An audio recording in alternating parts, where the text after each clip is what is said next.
Administrating oxygen therapy.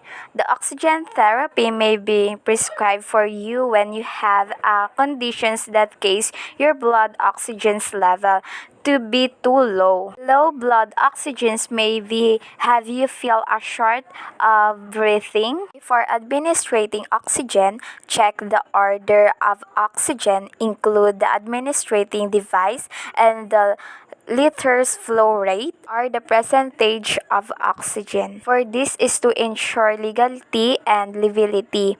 To determine the method of delivery, oxygen flow rate, and the reasons of administration. The level of oxygens and carbon dioxide in client arterial blood is normally 80 to 100 millimeters of mercury. And also if the clients have COPD. Also for the assessment, skin and mucous membranes color. So, sir, gunita na ako ang imo upper and lower extremities.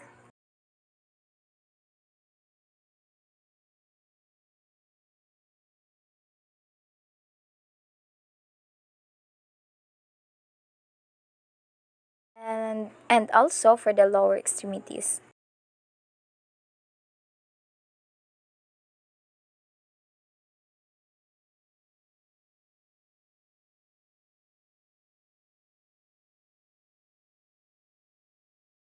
And also for the breathing pattern, note deep respirations and if they have any presence of atharpnia. And also for the chest movement, note if there have any intercostal and the chest wall configuration.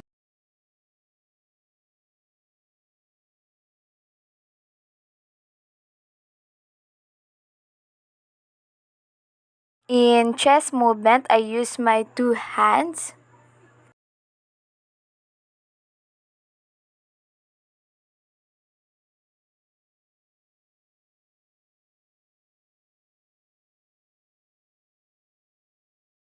And also for the chest wall configuration. For this assessment, I use a tape measure or measure tape.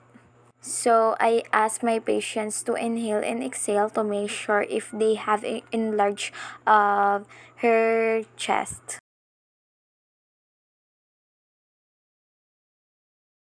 Sir, inhale and exhale lang po.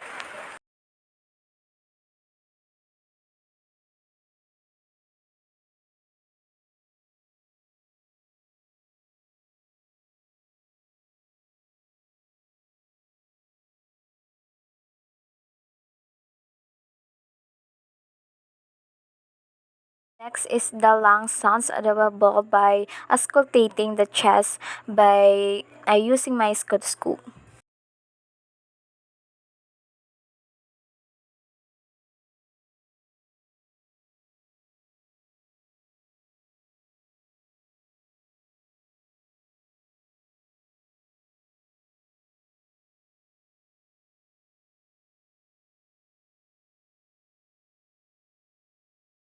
And during ongoing care, if the client receive order oxygen therapy, plan of any assessment needed, even though the client may be alert and able to participate, and also know where to locate their documentations in the patient's medical record. And during procedures may be located by the client. According to the doctor's order, the patient has COPD.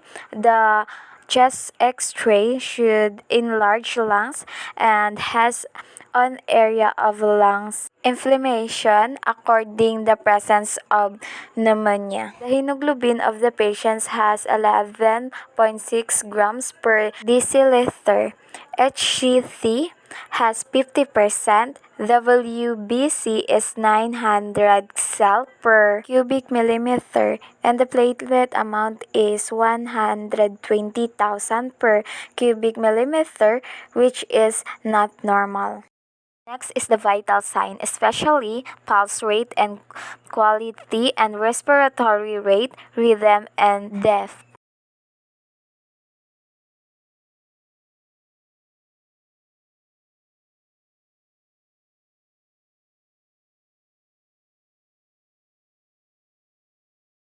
Next is the blood pressure of my patient.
Next is gather the materials needed to save time and effort.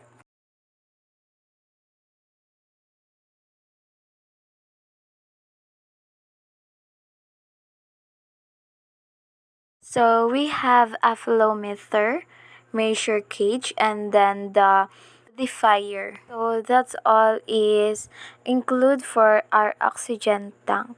Also perform a hand hygiene for infections control.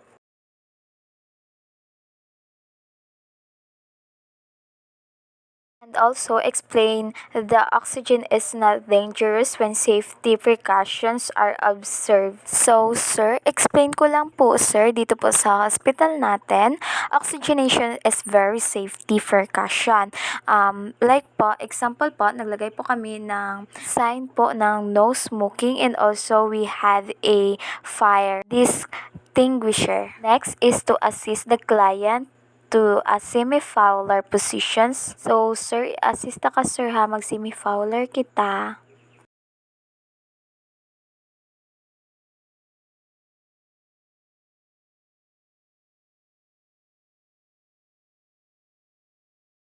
Next is introduce yourself briefly to the client, identify emergency protocol, explain to the client what we're going to do, why it is necessary, and how the client can participate. Good morning, sir. My name is Ritzel May Tumbaga from NDDU Student Nurse. Can I know your name, age, and birth po?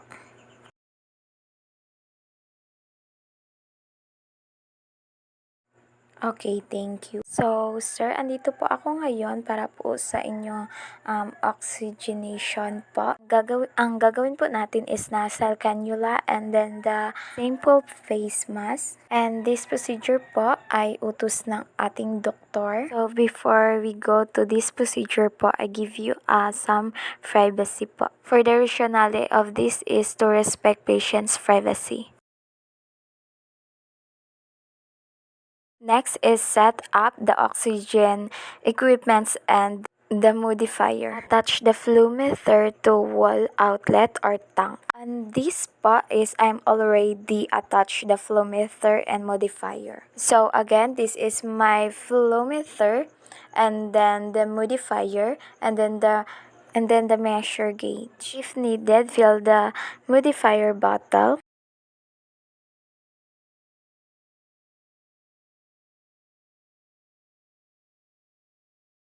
So I feel this water in a low level.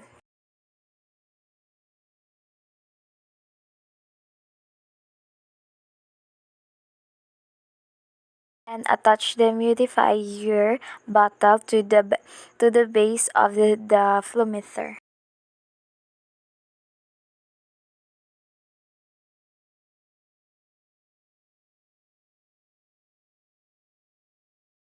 and attach the prescribed oxygen tube and delivery device to the humidifier.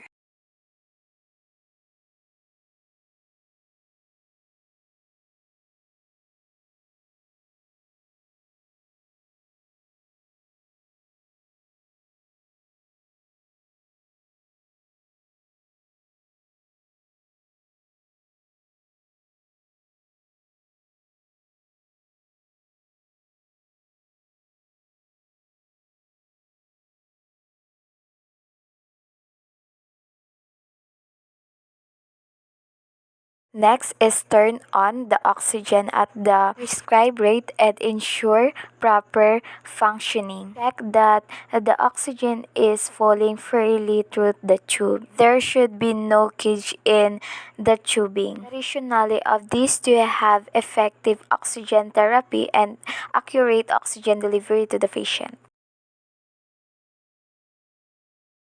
And set the oxygen at the flow rate order.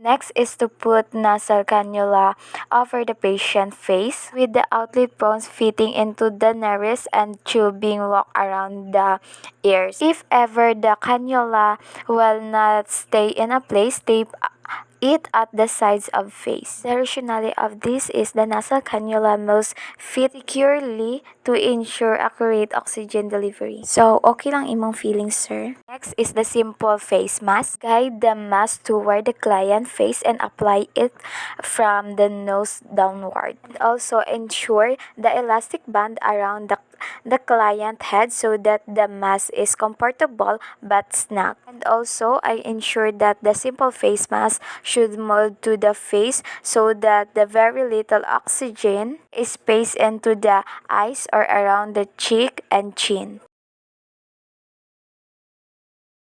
So, sir, okay lang po ba siya? Okay. Assist the client nurse for incrustation and irritation.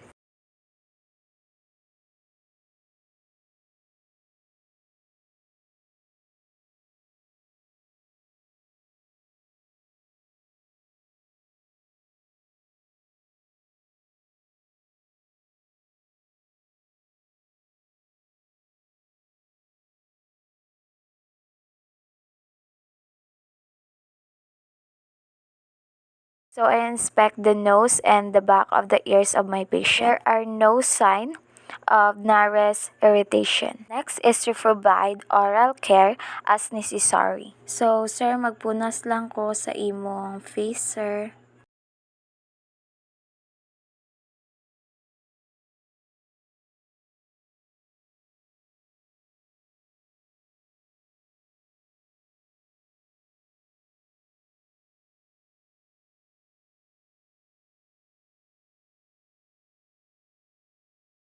Next is to perform hand hygiene for infections protocol.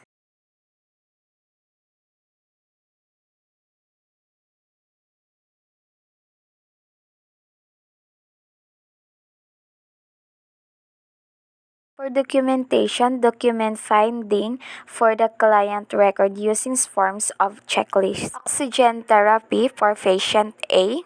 Date administered November 30, 2001. Time 10 a.m. Reason for administer. Pneumonia with symptoms of COPD as per doctor's order. Types of oxygen. Modified oxygen therapy. Amount of administer 5 ml per minute. BP 118/79. RR 15 beat per minute.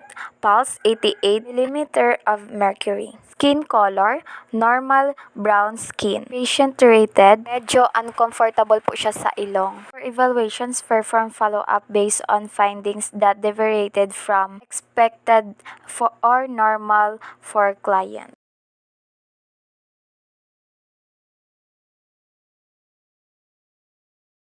Next is the color of nails and lips.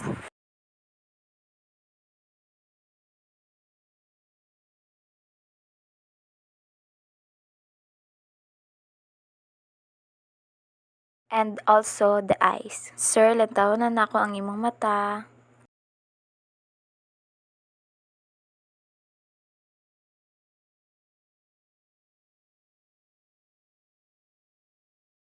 And also, I ask my patients of her conditions, are he comfortable of this procedure. So, sir, kamustang imong pakiramdam, sir?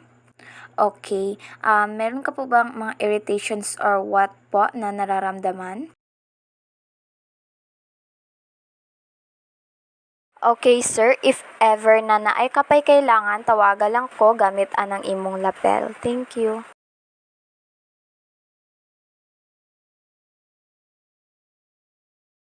So, lastly, don't forget to put a sign that oxygen in use.